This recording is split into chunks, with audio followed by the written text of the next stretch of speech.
Okay, well, I think it's probably time to start. Joe, I don't know if you could put up the introductory slide. Yeah, sure. There you go. Okay, so it is relatively important. We've got everybody on mute, but you can unmute yourself, and you can also kill or waken up your camera using this middle floating toolbar, which you can see. We would like you, as Mhairi continues through her presentation, to press the button with a balloon voice bubble, text bubble on it, the third one from the right, to put questions throughout. And I'll pick up on those at the end, and we can start asking questions of the people who've put their questions on the side panel. I'll ask you to unmute and put your camera on and ask you a question. And we'll be doing that from about 25 minutes after the beginning of the presentation. We are recording this, and we will present it or provide it on the Faculty of Clinical Informatics YouTube channel subsequent to this meeting. It'll take a few days to get it up there. Without further ado, I think we can move on, and I can.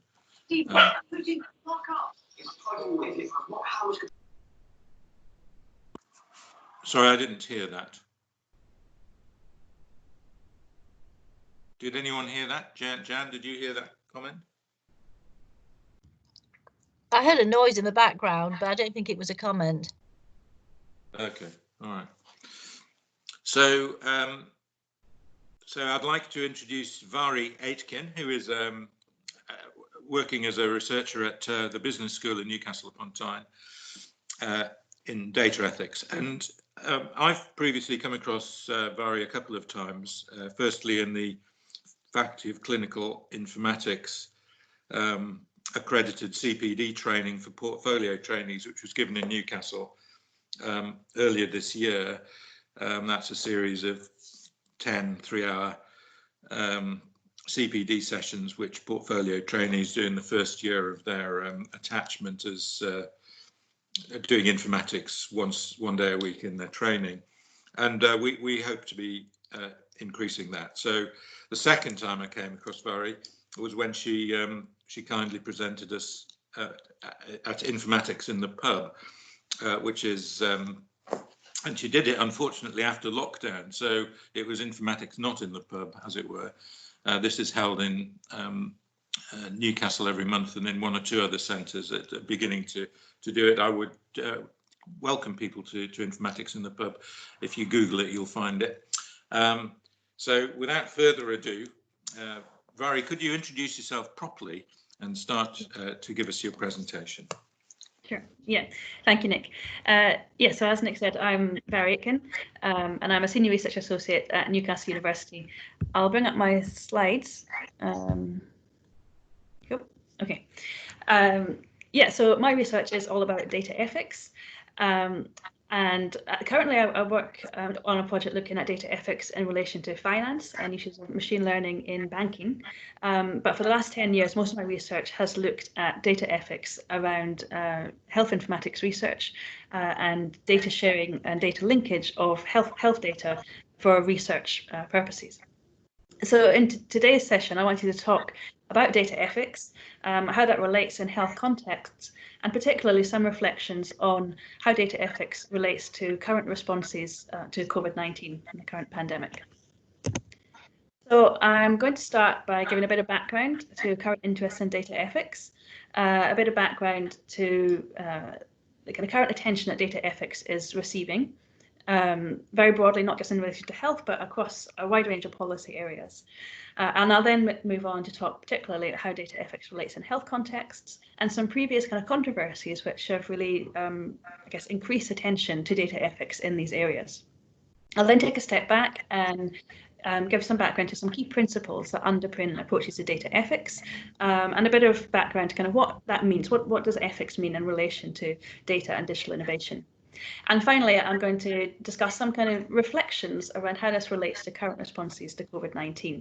And from there, I hope that we can have some discussion and questions, and perhaps I'd be interested to hear your own thoughts on how data ethics relates to the areas that you work in. So not just in relation to COVID-19, but more generally about how we're using data in health contexts and what are the kind of ethical considerations that are relevant within that. So as I said, I'm going to start by giving some background to current interest in data ethics. And this is not just in relation to health context or in relation to health data, but much more broadly. In recent years, over the last kind of 5 or 6 years, there's really been something of a kind of explosion of interest in data ethics. And that particularly is related to big data analytics and also particularly to artificial intelligence. So in the last 5 or 6 years, there's been a real proliferation of research institutes, public bodies, think tanks focusing on data ethics or digital ethics and thinking about ethical considerations of the ways that data are collected, are shared, are used and reused, and particularly in relation to artificial intelligence. And so it's a really high profile area, and it's an area where there's increasingly quite a lot of investment and a lot of interest in developing approaches to data ethics. Now, this is in part, not wholly, but in part a result of high-profile public controversies. So the most prominent one being the Facebook Cambridge Analytica scandal, which came to media attention in 2018. And these public controversies have really shone a light very clearly on the importance of fully taking account of ethical considerations in the ways that we're using data or sharing data. It also demonstrated very clearly the potential for public controversy or the potential for public concern around the ways that data are used and potentially misused or abused. And so these controversies have really highlighted the importance of engaging with members of the public and thinking about the ethical considerations and the implications of how data are used or misused. Another key development in this area, also in 2018, was the introduction of GDPR, General Data Protection Regulation, which obviously gave individuals considerably more control or power, increased their rights around how their data is protected, and particularly around privacy and autonomy, the extent to which people can control the use of their own data. But alongside that, it also significantly increased public interest in this area, public interest in ethical considerations of data, and increased public understanding of the rights around data, but also the importance of privacy and the importance of considering ethical dilemmas and really, I guess, increased awareness of the value of data and the potential for that data to be misused or abused. So all of these factors combined have resulted in an increasing recognition of the need to ensure that data and AI are used in ways which are appropriate, legitimate, and publicly acceptable. And it's really drawn attention to the importance of doing this right, using data in ways which maximize the benefits and the value of that data, but also take account of ethical considerations and ethical dilemmas. Now, alongside that, there's been growing interest in the idea of developing a social license for current and future data practices. The notion of social license recognizes that there can be meaningful differences between what is legally permissible and what is socially acceptable. And so to ensure that we're using data in ways that align with public values, that will be socially acceptable, we need to not just think about how we comply with the law, comply with regulation, but we need to engage with the public and facilitate deliberation to identify public values and ensure that we are using data in ways that align with public values and public expectations. And this has been particularly relevant in health contexts. As I mentioned, there have been over recent years, there's been a number of high-profile controversies around data use, data misuse, data abuse. And as I said, the most high-profile example is probably the Cambridge Analytica, Facebook Cambridge Analytica scandal. But within health context, there have also been some very high-profile controversies or ethical dilemmas around data use and data reuse. So going back a few years, the planned introduction of care.data raised considerable concern around the ways that data are being collected and stored and the potential for commercial access of that data for research purposes. There were also concerns around the lack of transparency or perceived lack of transparency and perceived opportunities for dialogue and deliberation around the development of those plans. More recently, with the controversy around Google's DeepMind being involved in processing NHS patient data at a hospital in London, again, we see that there was a great deal of controversy around the involvement of commercial organisations in accessing NHS patient data and processing NHS patient data, and also concern around a perceived lack of transparency and a perceived lack of opportunity for dialogue and deliberation about how these decisions are being made and how systems are being set up and who's getting access to NHS patient data. It's clear that NHS patient data is considered to be particularly sensitive. Patient data is very personal to individuals, and it's very sensitive data. But there's also particular relationships that members of the public have with the NHS and particular expectations of how the NHS will protect and safeguard their data. So commercial involvement in this context is a particular sensitivity and a particular contentious dimension of data use and data sharing. And that's a point I'll return to a bit later on. But so clearly there's data ethics has a particular salience and a particular relevance within health contexts and thinking about data use, data reuse within a health context. And the notion of a social license has been particularly salient within these debates around how we ensure ethical approaches to using and sharing data. So what is data ethics? What is this thing that we're talking about today? The first thing I want to stress is that ethics is distinct from regulation. So while the law sets out what you must or must not do, you have to comply with the law. That's that's a basic requirement. You must comply with the legal requirements around how we handle data and process data. But that's not the same as ethics. So ethics isn't just about complying with the law. In many cases, it requires going beyond that. It requires consideration and judgment of what you should and should not do. And that's not necessarily the same as what you must or must not do. So in many instances, ethical practice requires going beyond legal requirements, going beyond what regulation demands. Now, there isn't any kind of single universally agreed upon definition of data ethics that I can present here. I've chosen to put this quote up on the slide here, which is a definition of digital ethics or information ethics, which is not exactly the same thing, but obviously has many overlaps, many parallels. And this definition came from 2009, so it's more than 10 years old, which, in terms of digital ethics, I guess 10 years is quite a long time. But I like this quote, and I'll explain why in just a moment. So this says that digital ethics, or information ethics in a broader sense, deals with the impact of digital information and communication technologies on our societies and the environment at large. Now, I really like this quote because I think often when we talk about ethics, data ethics, there's often a tendency to focus on individual impacts or ethical considerations around individuals. So, for example, around individuals' privacy and when data is shared or accessed, or around individuals' autonomy, individuals' ability to control and make choices about how the data is shared and used. And what this quote shows very clearly is that ethics is not just about impacts on individuals or thinking about individuals, it's also much more broadly about societies and about the environment as well. So when we're thinking about data ethics, we have to think not just what data use means for individuals, individual patients or individual members of the public, but also potential impacts on societies. And importantly, those impacts can be either positive or negative. So this isn't all about avoiding harm or avoiding negative impacts of data use and data sharing. It's also about maximizing the value and maximizing the benefits of data. So here are some key ethical principles that underpin approaches to data ethics. And these are not just principles for data ethics, but more ethical principles more broadly. So you probably recognize them from bioethics, medical ethics. So the first of these principles is beneficence, which is essentially do good.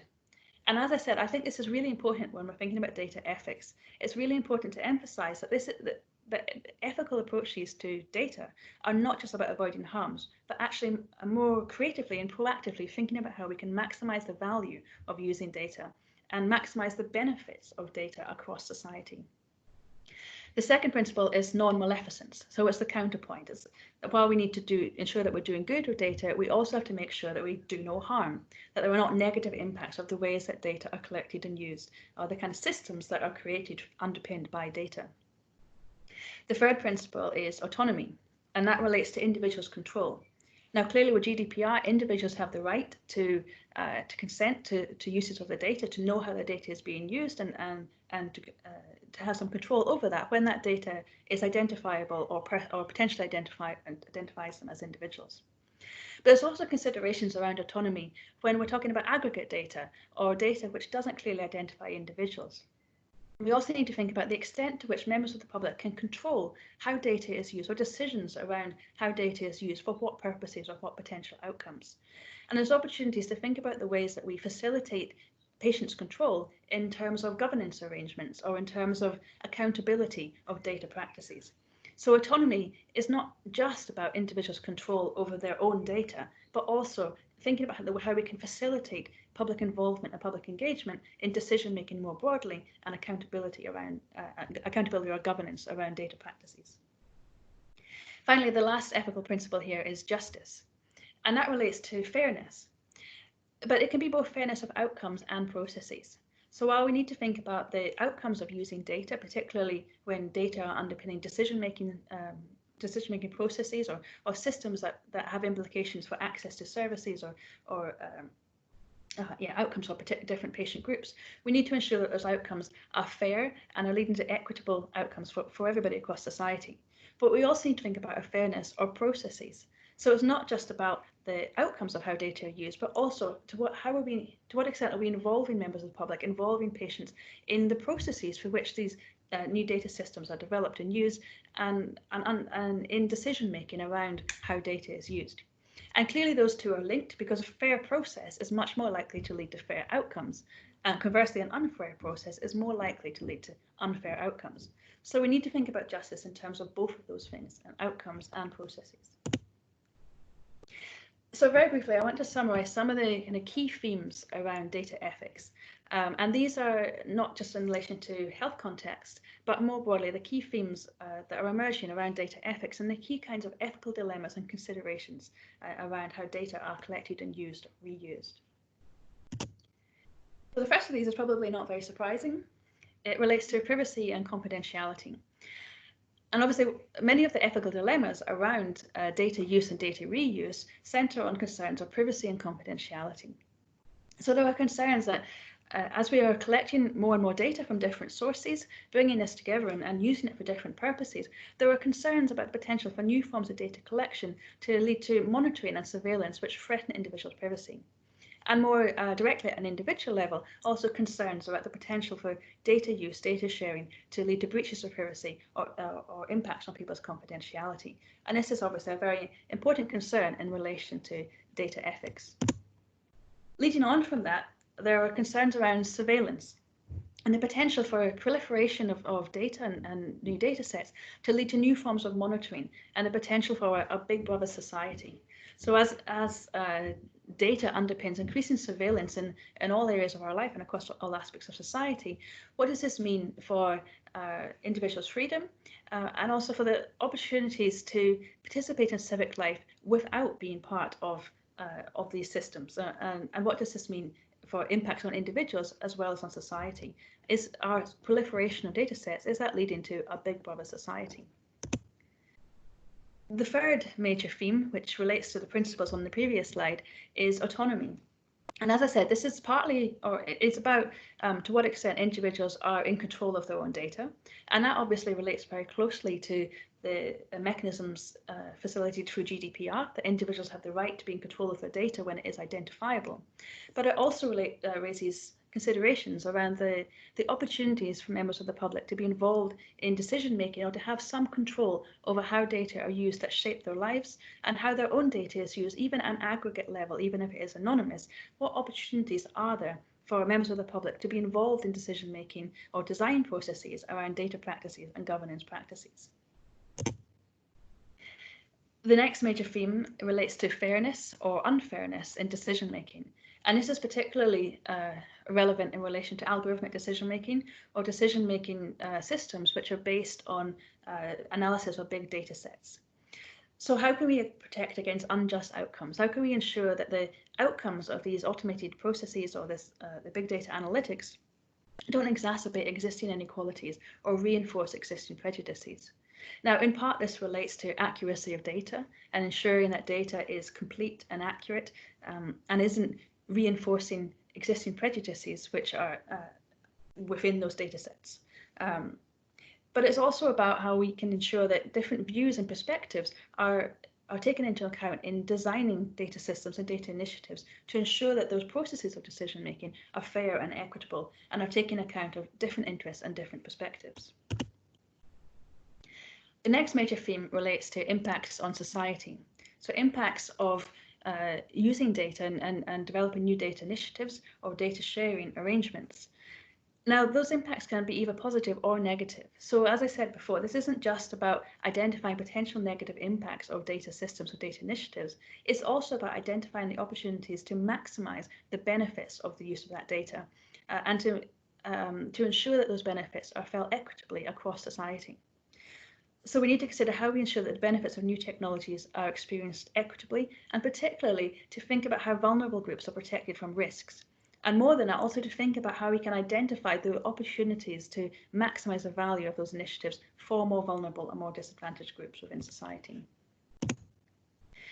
Finally, last major theme I put on this slide is slippery slopes. And this is an area of real concern around data ethics, that while we might agree to a particular use of our data or a particular data initiative for defined purposes as they currently are at the moment, those new systems can open up possibilities for in the future, which are perhaps less aligned to public values or less acceptable. So when we're developing new systems, we need to think not just about how that is being used now, what the immediate purpose for those data systems are, but what doors that opens for the future and what possibilities it opens, and to ensure that we are continually reflecting on the acceptability of new systems and continually reflecting on the limits to public acceptability or the extent to which new developments align with public values and public expectations, to ensure that there's not a kind of mission creep where different kinds of innovation enable the next innovation and the next innovation without continually checking and reflecting that that is within kind of ethical limits and aligned to public values and public expectations. So slippery slopes is an area of very real concern. Okay, so how does this relate to current responses to COVID-19? Okay, so I want to discuss three examples of data initiatives that have emerged in response to COVID-19. This is obviously a fast-moving area, a very topical area, and I'm very conscious that whatever I say today might not be relevant tomorrow because there's new things developing all the time, and it's a fast-moving area. But it's an area where over a very short period of time, we've seen incredible innovation, incredible fast-paced developments in bringing about new data initiatives, new uses of data in tackling COVID-19. So the first of these that was discussed today was one of the early kind of data initiatives right back at the beginning of lockdown, where NHS patient data identifying vulnerable patients who needed to be shielding, was shared with major supermarkets to enable those supermarkets to identify the most vulnerable customers and to prioritize delivery slots for those customers. And this is a really interesting example because I think, okay, so previous research which has looked at public attitudes, public values around data sharing and data practices, NHS patient data practices, has shown very clearly that data sharing with private organisations or commercial organisations is highly contentious and is an area that there's a lot of sensitivity around. But this is particularly true when those organisations don't clearly have a kind of health-related purpose as the objective of those organisations. So often when research has considered public attitudes towards data sharing across private-public sector or potential sharing of NHS patient data with organisations outside of the public sector, typically the examples that are considered are organisations such as pharmaceutical companies, which are contentious, and yet but yet they have a clear purpose connected to health or connected to medicine. So there's often an acceptance of the potential involvement or potential relevance of data within those contexts because the outcome is seen to be directly related to health. Now, when we look at this in terms of supermarkets, there isn't normally that same kind of rationale or justification. And I think 2 months ago, it would have seemed impossible to consider that we would share NHS patient data about vulnerable patients with UK supermarkets. So there's been a pretty significant leap in terms of data practices in this regard. Now, obviously, there's a clear rationale or justification that's been put forward for this, and that this does have a public health justification, and it's identifying vulnerable patients and finding approaches which can lead to direct benefits for those individuals.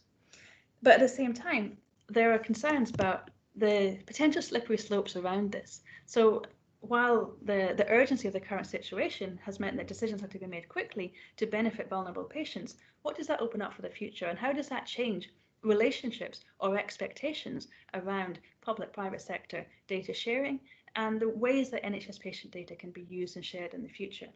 Now, obviously, there have been a lot of important assurances about that data will not be kept or will be deleted after the end of the pandemic. But it does open up considerations around the trust that we hold in those organisations, and what does that mean for patient trust going forward, or trust in the supermarkets even to handle that data appropriately.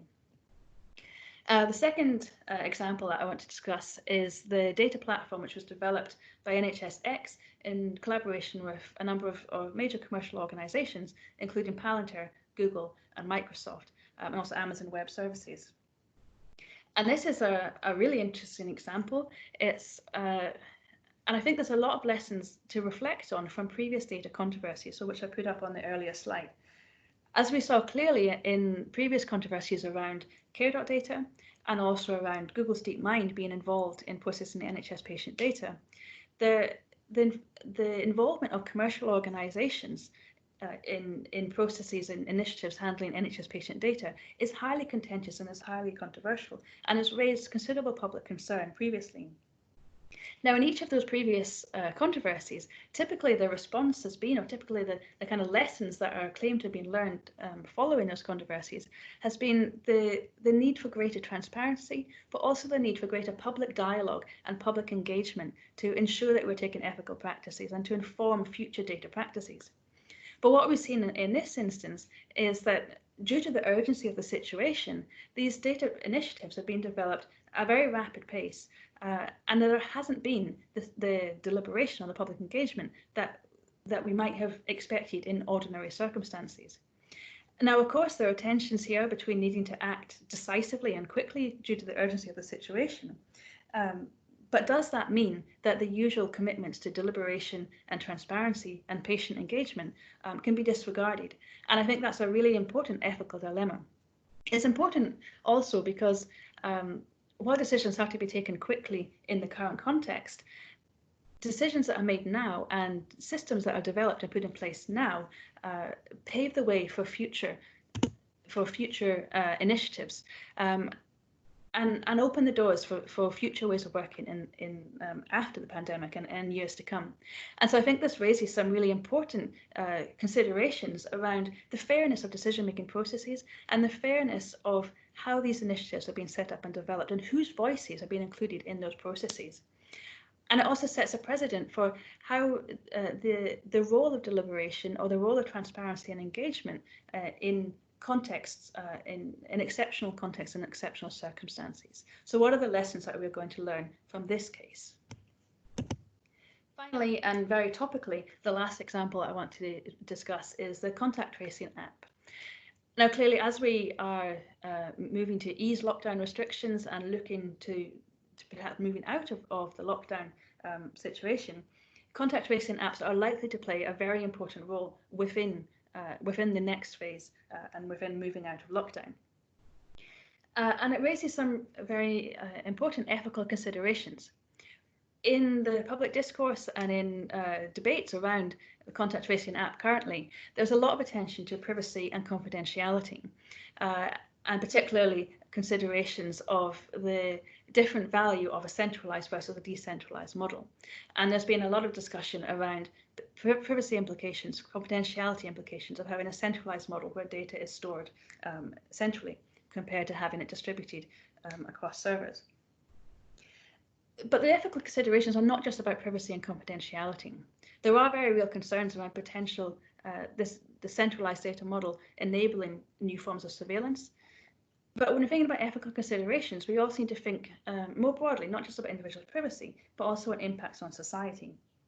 Now, clearly there's an ethical rationale for using technology such as contact tracing apps, in that these technologies might enable us to move out of lockdown, to enable people to return to work, to enable people to return to using public spaces again, to move something closer back to normal life.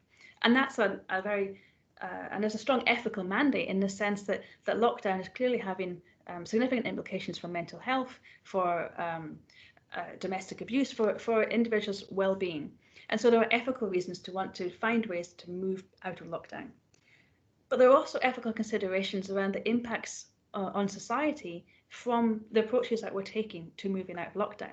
So, for example, with the contact tracing app, this is likely to benefit individuals who have access to a smartphone, and less so, and not those who don't have access to that same technology.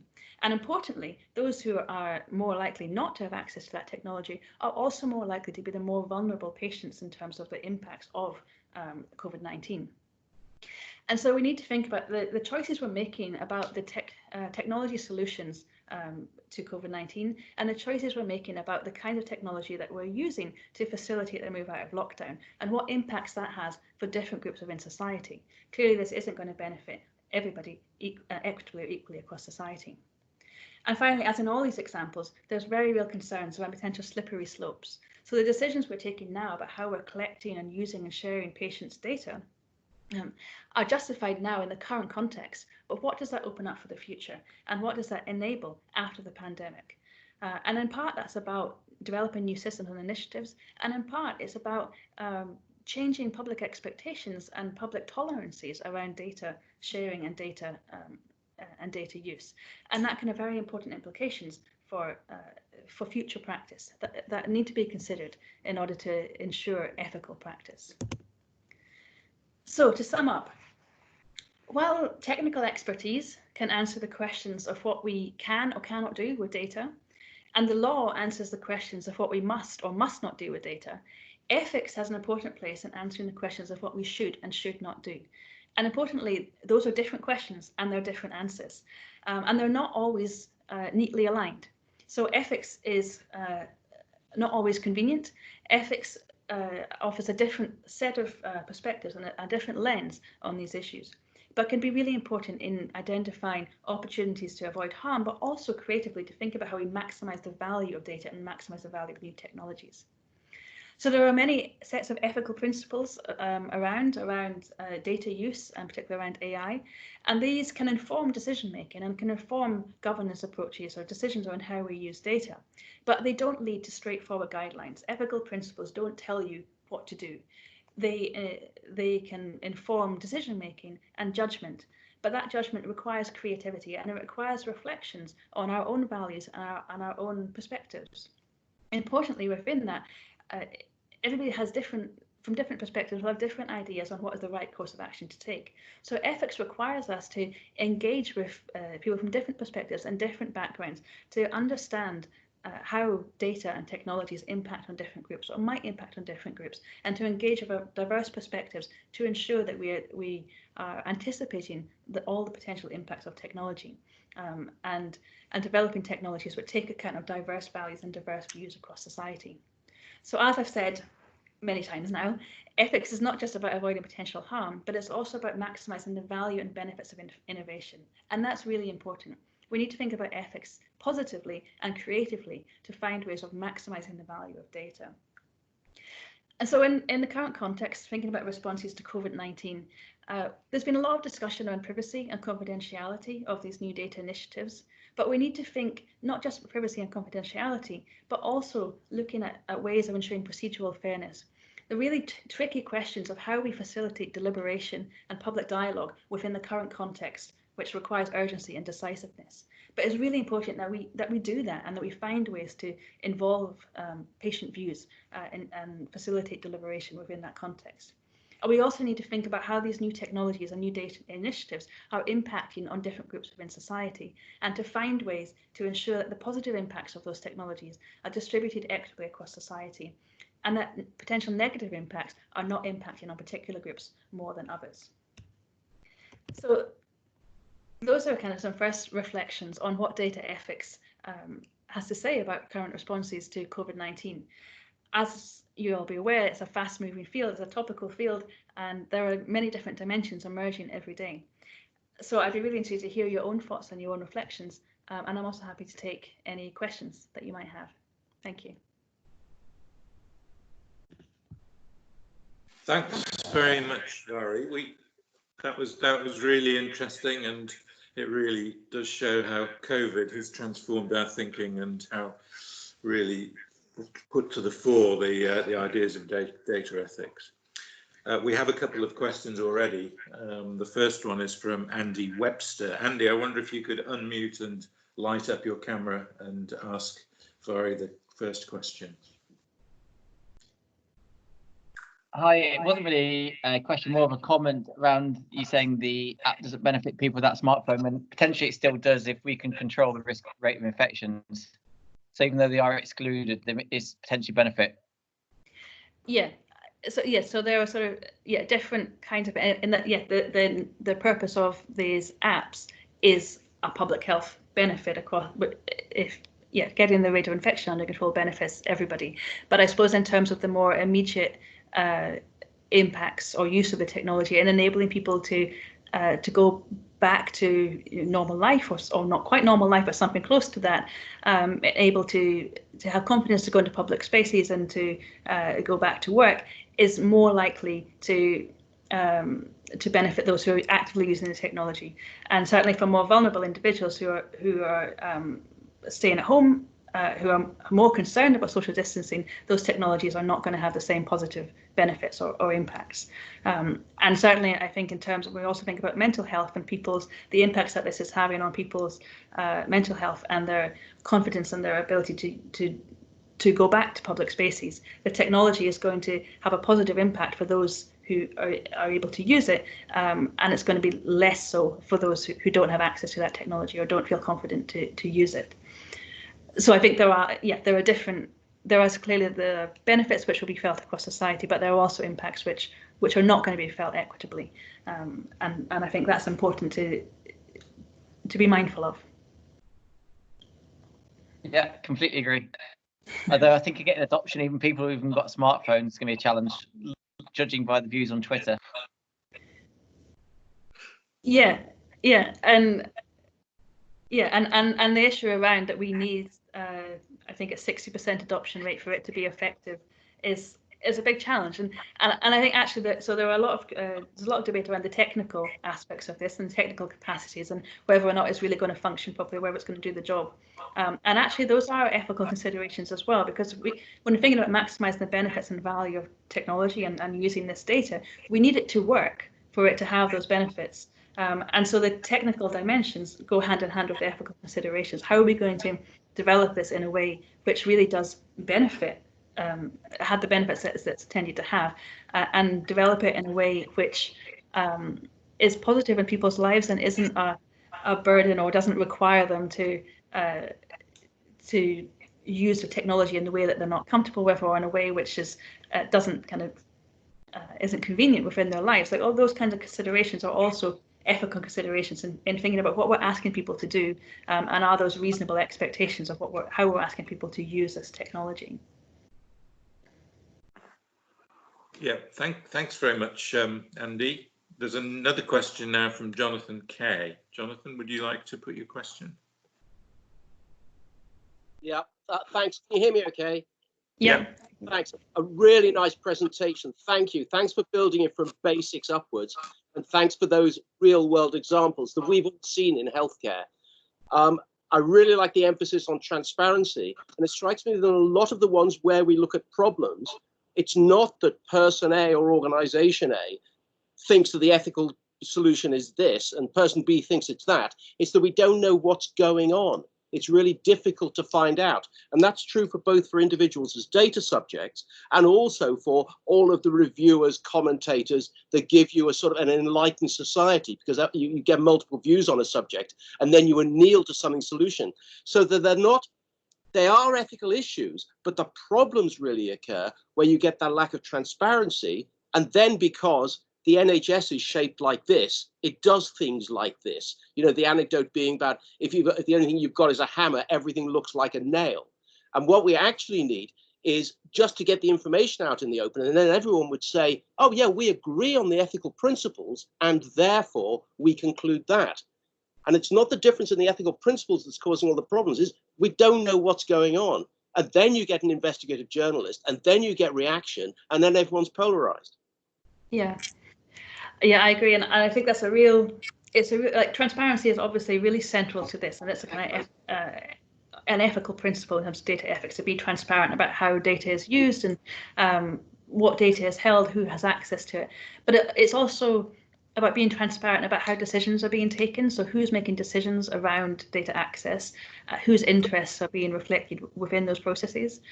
And I think often where transparency is enacted or promoted, there's often an emphasis on providing kind of reassuring messages about compliance with law, compliance with GDPR, compliance with governance mechanisms, and not really engaging with what often are public concerns around, say, the different interests involved. So particularly around commercial involvement, there are concerns around how decisions are being made, who's involved in those governance processes, and whose interests are at play. And I think those kinds of issues are not necessarily the ones that we communicate when we think about transparency. Transparency is often thought about maybe in much more narrow terms of governance or of compliance with regulation and reassuring messages around privacy.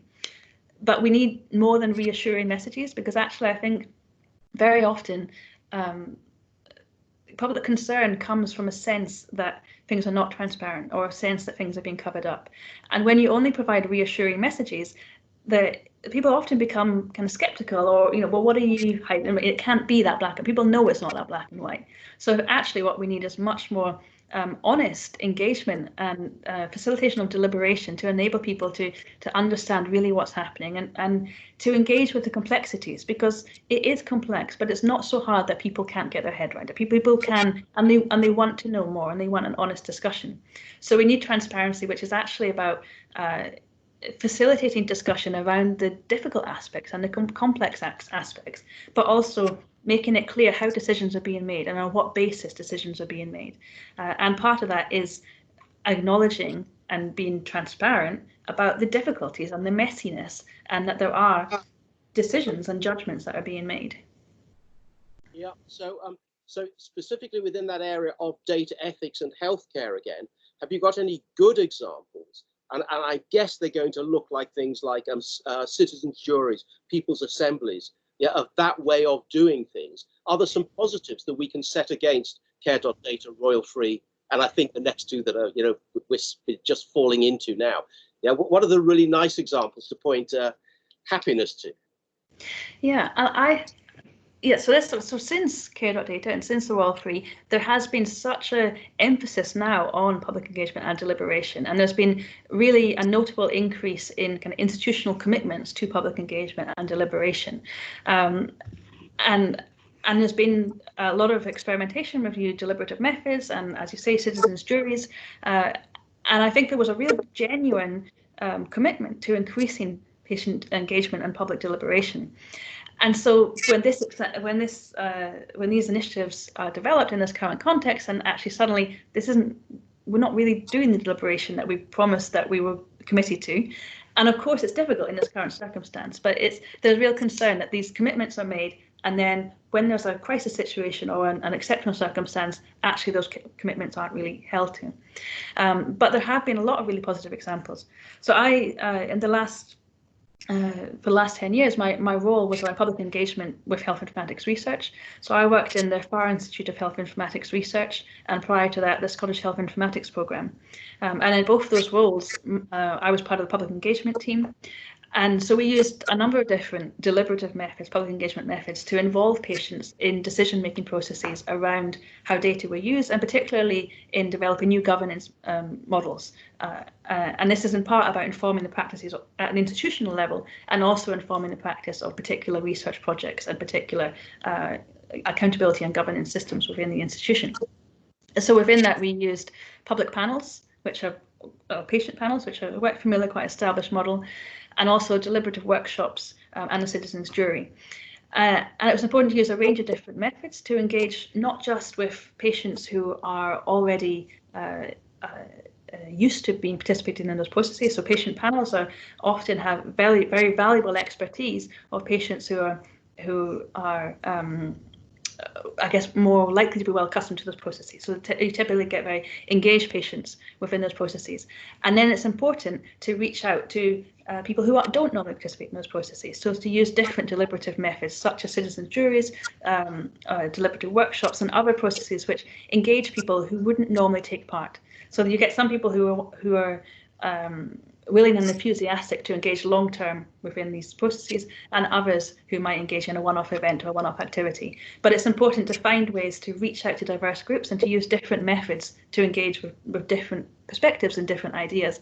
And then to really try to think creatively about how we bring all those different perspectives and views together, and how we can then develop mechanisms and systems to actually respond to what we're hearing, and to address public concerns and public preferences, and really reflect public values. And that's often the difficult step, because we could do wonderful deliberative work and engagement work and speak to people and have great conversations about how data is being used, but then we find out people's preferences and we find out people's concerns, and sometimes it's surprising. Sometimes we didn't anticipate how people would respond, and often it's not wholly convenient. Often it doesn't align with what we're planning or what's happening within institutions.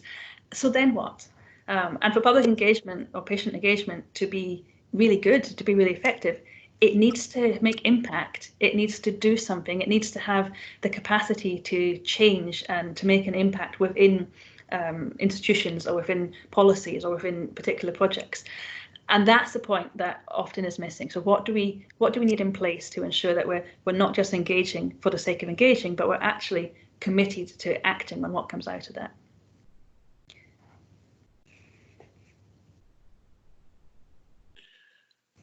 Thanks very much, Mhairi. The next questioner is Stephen Gowndry-Smith. Stephen, I wonder if you could put your question now, unmute and put your camera on.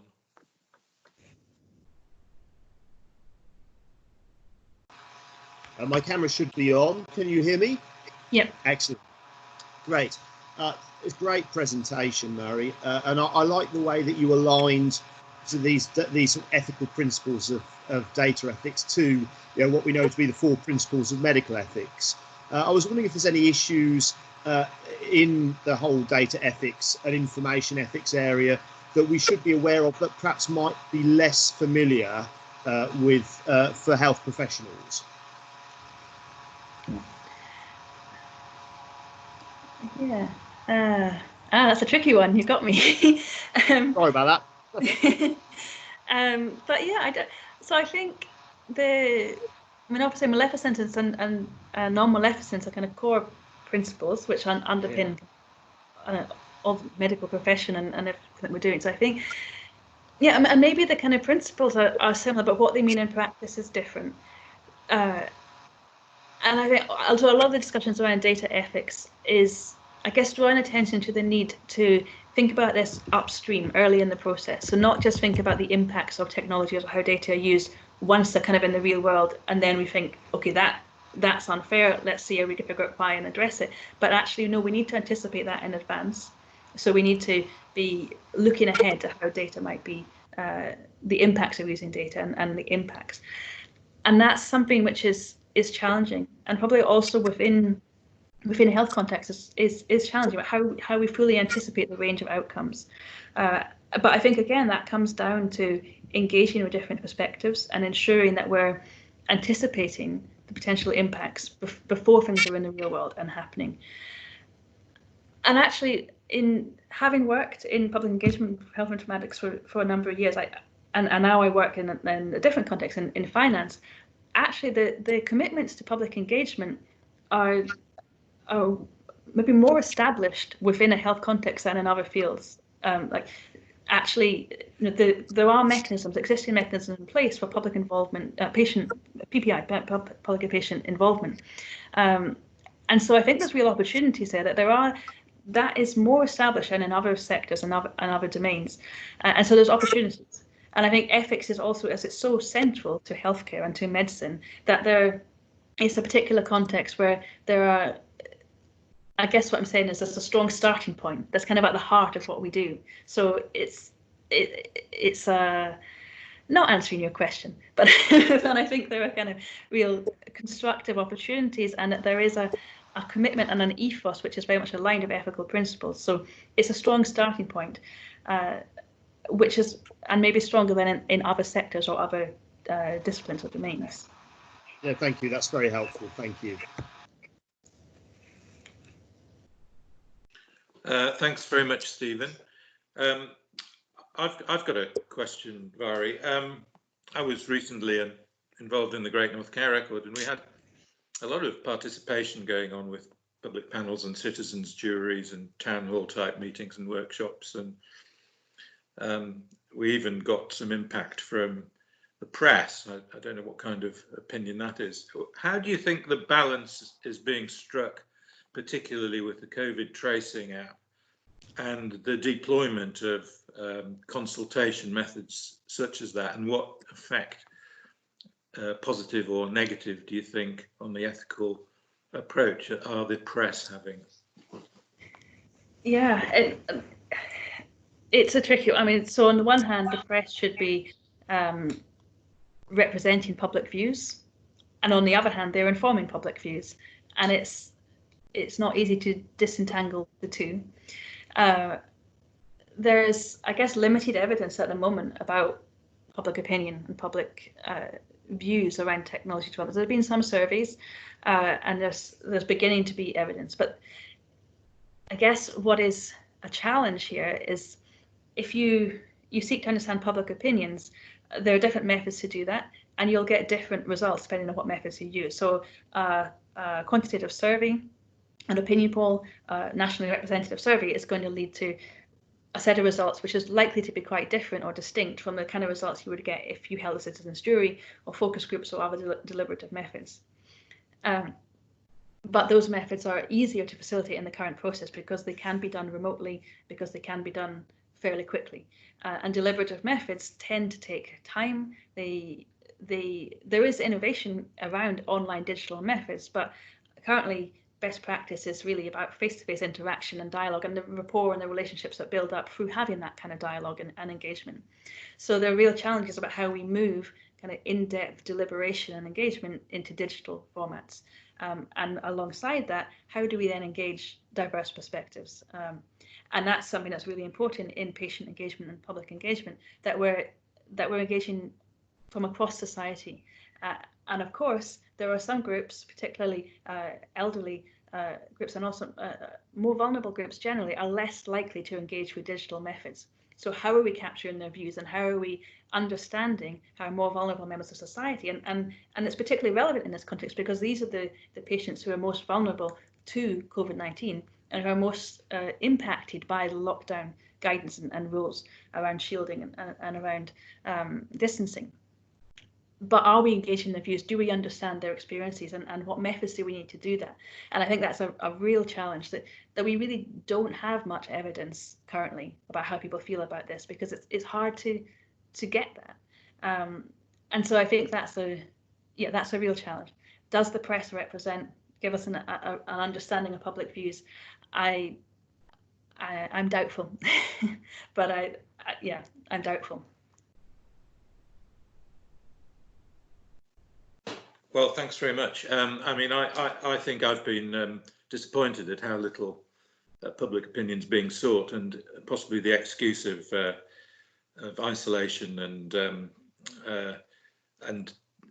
impossibly short timelines has been emphasised. But just looking at discourse, there seems to be a massive divergence of opinion on the NHS app, and even in the confines of CCIO and CIO communities, there's differences of opinion about who you should trust.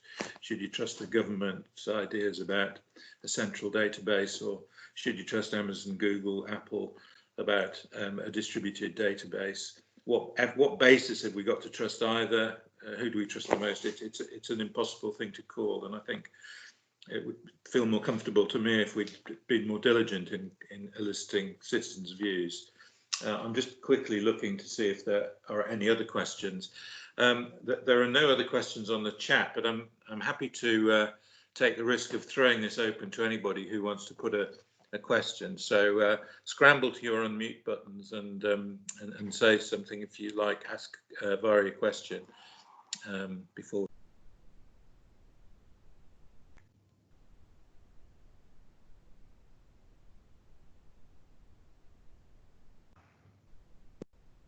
Okay, well, I take it that is the conclusion of the questions, and we're only 2 minutes left to go. I'd just like to take the opportunity to thank Mhairi so much for a really, really well informed and helpful presentation, and her responses to the sometimes difficult questions were very considered, and it's a really important time for the NHS and public opinion. It was a brilliant explanation and a brilliant discussion, so thanks very much, everybody. If you want to see it again or recommend it to your friends, please look on the Faculty of Clinical Informatics YouTube channel. Joe, there's a final slide you might like to put up at the moment. I also ask you to look out for new webinars, so go to our website. There is a section on COVID and webinars and other membership resources. We're always interested in hearing your suggestions, either for webinars, even volunteers to run webinars, and any other ideas about membership services that we would like to produce, particularly but not only through the COVID crisis. Can I ask you also to use Discourse? We've got 2 channels on Discourse, one for the public, an FCI Discourse channel, which is open to the public, and another one which is private to members. And I hope you'll feel able to use both of those. Can I just ask in general if there's anybody else who'd like to put any closing remarks? And otherwise we'll finish the meeting almost bang on time. Any other questions or issues? Okay, well, thanks very much indeed again, Mhairi, and everybody for attending. It was a good meeting, and I hope we have one in the next 1 to 2 weeks to continue this series. So thanks very much. Thank you.